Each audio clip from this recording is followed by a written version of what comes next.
नमस्कार। देश में 12 सालों से बीजेपी सत्ता में है, लेकिन अब उसे सत्ता से हटाने को लेकर एक बड़ी साजिश हो रही है। क्या बीजेपी का बनाया हुआ 12 साल का सिस्टम कोलैप्स होने वाला है और इसको लेकर के एक बड़ी साजिश रची जा रही है? क्योंकि देश के अंदर इन दिनों जब हम राष्ट्रीय, अंतर्राष्ट्रीय और पॉलिटिकल लेवल पर जब छोटी-छोटी खबरों को ऑब्जर्व करते हैं, तो ऐसा लगता है कि ये खबरें जितनी छोटी और सामान्य दिख रही हैं, उतनी है नहीं। कुछ बड़ा हो रहा है जिसको हम आम लोग खुली आंखों से नहीं देख पाते हैं और शायद मैं भी बहुत ज्यादा क्लियर नहीं समझ पा रहा हूं, लेकिन कुछ डॉट, कुछ इंसिडेंट, कुछ इवेंट्स के जरिए मैं आपको समझाने की कोशिश करूंगा और तब शायद आप भी समझेंगे कि हां, जब इतना कुछ हो रहा है तो शायद कुछ बड़ा होने वाला है। लेकिन मैं उससे पहले आपसे यह भी क्लियर करूंगा, अगर आप राष्ट्रीय हितों से जुड़े इतने बड़े खतरे को समझना चाहते हैं तो अगले 10-15 मिनट तक इस वीडियो को जरूर देखें, अन्यथा इस वीडियो को आप अभी से छोड़ दें। मैं कुछ डॉट्स के जरिए आपको समझाने की कोशिश करूंगा। सबसे पहली बात, अमित शाह की वर्किंग को आप ऑब्जर्व कीजिए।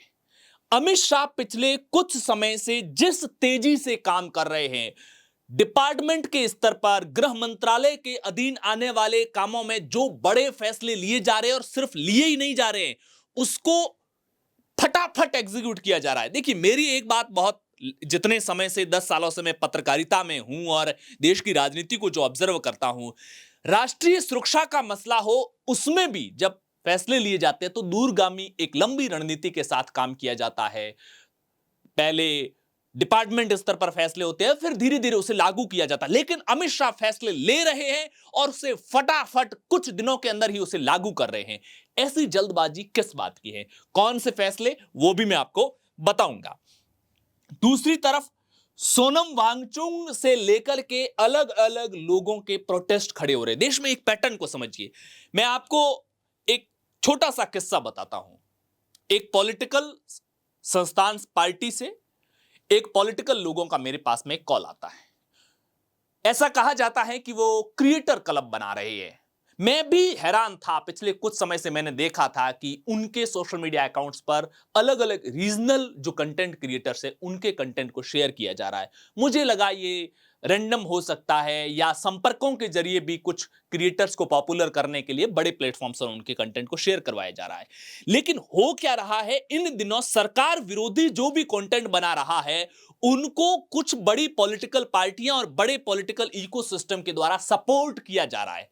अब उसका असर क्या हो रहा है? सत्ता पक्ष की ओर से तो मेन स्ट्रीम मीडिया को सिर्फ सपोर्ट किया जाता है, सोशल मीडिया कंटेंट क्रिएटर्स को ऐसा सपोर्ट नहीं मिलता है। तो हो क्या रहा है, जब हर क्रिएटर गवर्नमेंट के अगेंस्ट कंटेंट बनाता है तो एक पूरे देश में एक माहौल बनता है कि शायद देश में सब कुछ खराब चल रहा है, देश में बहुत खराब माहौल बन गया है। इस तरह का माहौल बनाने के लिए कोशिशें शायद चल रही है इस तरीके से। दूसरा, सोनम वांगचुक एक सिंबॉलिक हो सकता है। सीजेपी का प्रोटेस्ट खड़ा हो रहा है, अलग अलग इलाकों में प्रोटेस्ट किए जा रहे हैं।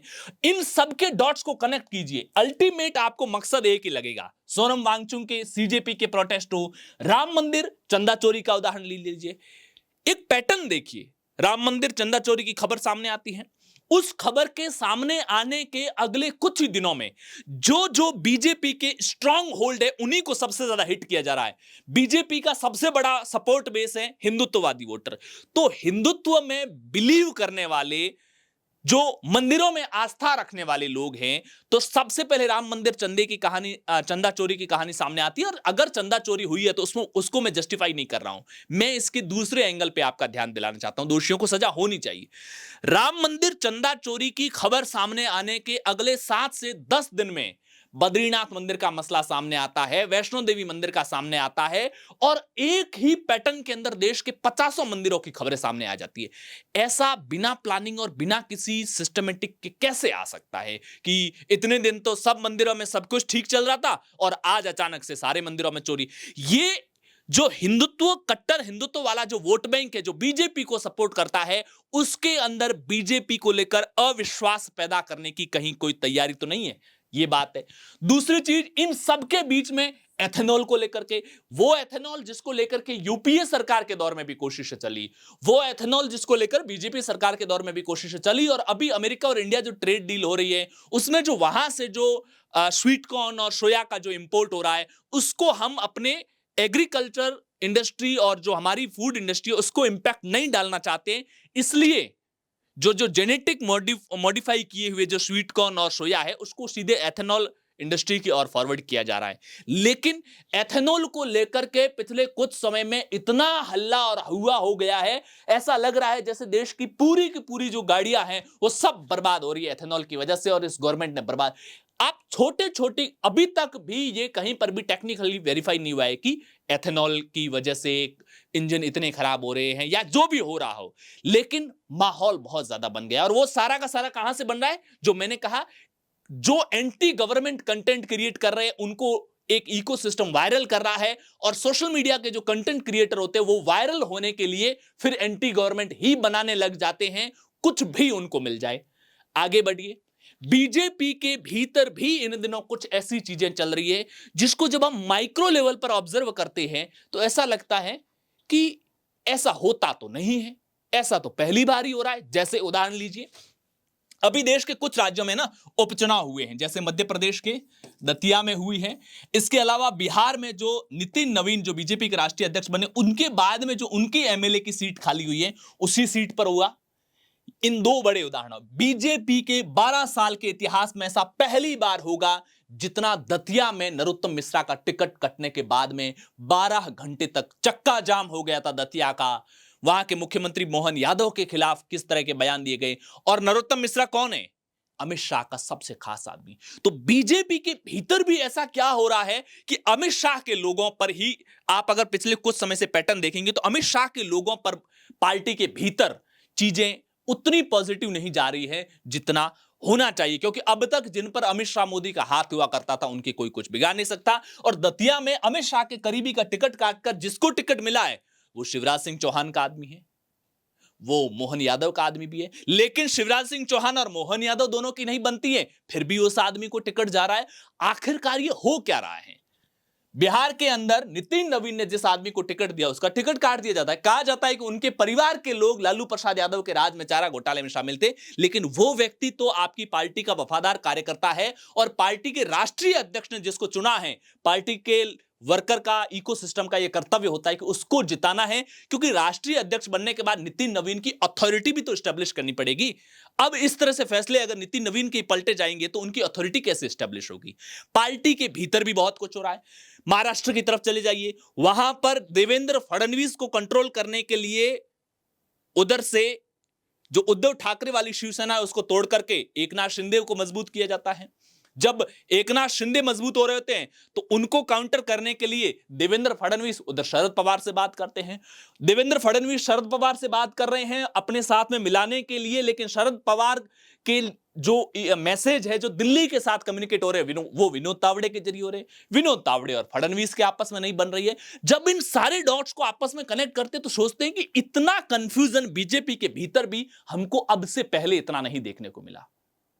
भूपेंद्र यादव के स्टाफ के ऊपर जिस तरीके से कार्रवाई की, भूपेंद्र यादव भी अमित शाह के करीबी माने जाते हैं, उनको लेकर के मार्केट में भूपेंद्र यादव की इमेज कितनी बिगड़ी, लेकिन कोई पार्टी की तरफ से क्लियर स्टैंड लेते हुए नहीं दिखे।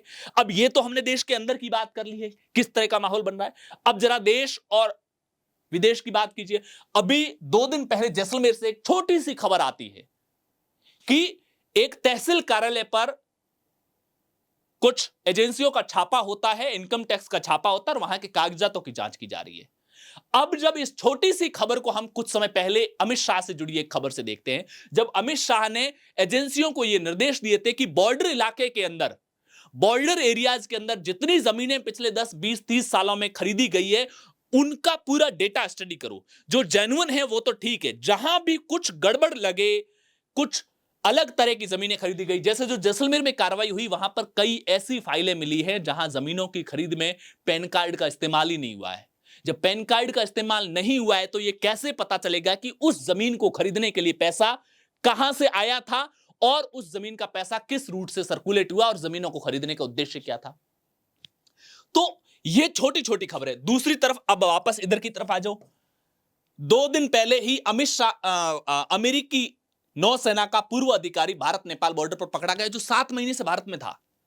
वो समुद्री मार्ग से थाईलैंड के जरिए श्रीलंका से होते हुए गोवा पहुंचता। 7 महीने तक किन किन लोगों से उसने संपर्क किया, किस इकोसिस्टम के साथ वो, क्या कोई लोगों को ट्रेनिंग देने आया था, कोई पॉलिटिकल ट्रेनिंग देने आया था कि सरकार के खिलाफ कैसे विद्रोह खड़े करने हैं, कैसे प्रोटेस्ट खड़े करने हैं।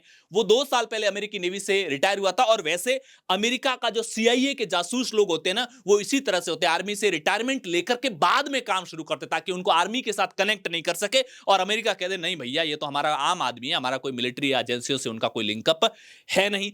उससे 3 महीने पहले यूक्रेन और अमेरिका का एक और आदमी पकड़ा गया था भारत के अंदर, जो दिल्ली टूरिस्ट वीजा पर आए और उसके बाद में नॉर्थ ईस्ट में जाकर के वहां के लोगों को हथियार चलाने की ट्रेनिंग दे रहे थे।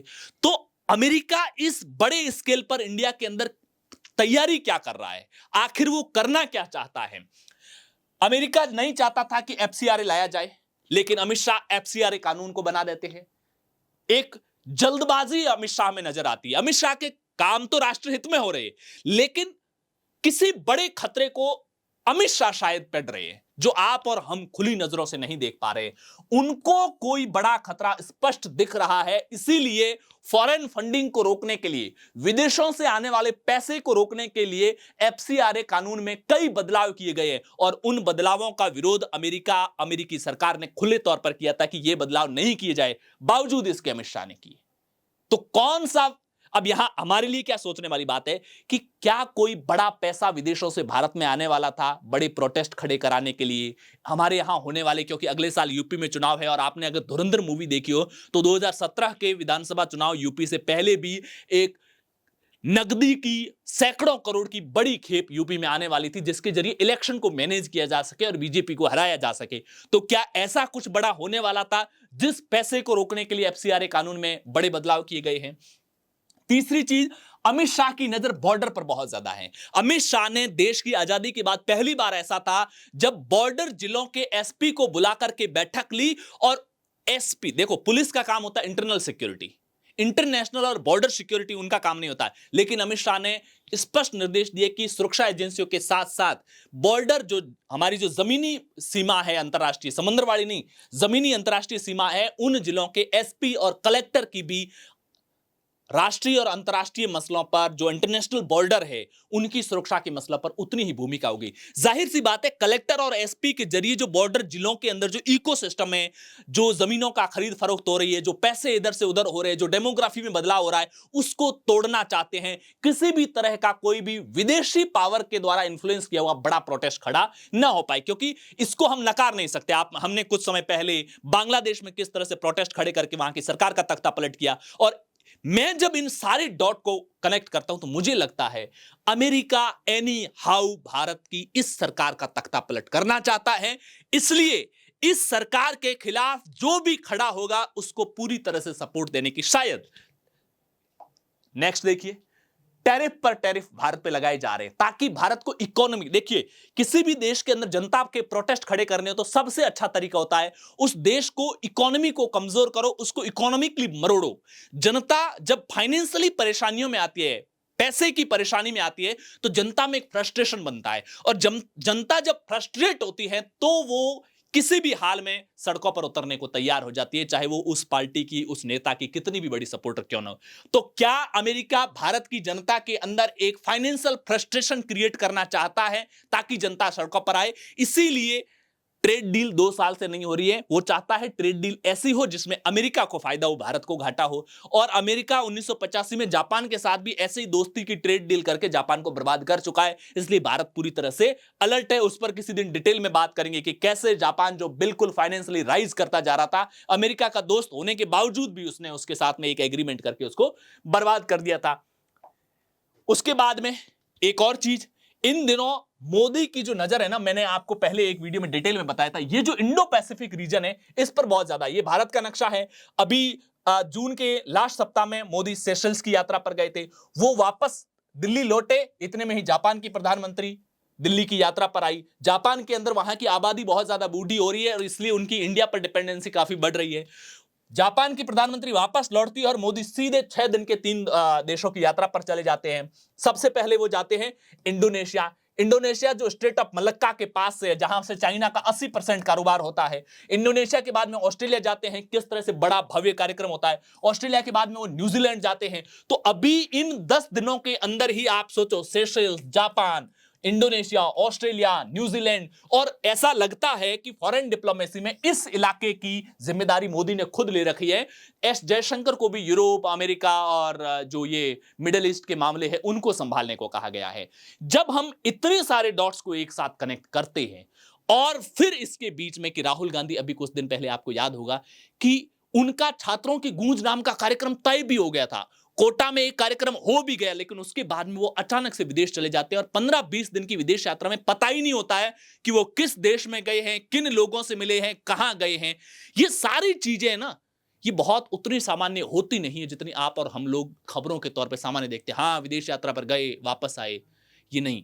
पॉलिटिक्स में बड़े गेम सेट होते हैं, और बड़े गेम जब सेट होते हैं तो दुनिया के बड़े प्लेयर, उनको भारत का 140 करोड़ का मार्केट दिख रहा है, वो भारत को पैसे के तौर पर देख रहे हैं, भारत में व्यापार करना चाहते हैं, भारत भले ही बर्बाद हो, भारत की जनता का भले ही घाटा हो। मैं जब इन सारे डॉट्स को कनेक्ट करता हूं, तब मुझे लगता है कुछ बड़ा होने वाला है, जिसको हम खुली आंखों से नहीं देख पाते हैं। आपको अगर इन सारी बातों को समझ करके कोई पिक्चर समझ में आ रही हो तो मुझे कमेंट बॉक्स में जरूर बताइएगा। पॉलिटिकल पंचायत पर मैं राष्ट्रीय और अंतर्राष्ट्रीय महत्व के जितने भी डेवलपमेंट्स होंगे उनके विश्लेषण को लेकर के समय समय पर हाजिर होता रहूंगा। आप इस चैनल पर पहली बार आए हैं तो चैनल को सब्सक्राइब कीजिएगा, वीडियो को लाइक और शेयर जरूर कीजिएगा। शुक्रिया।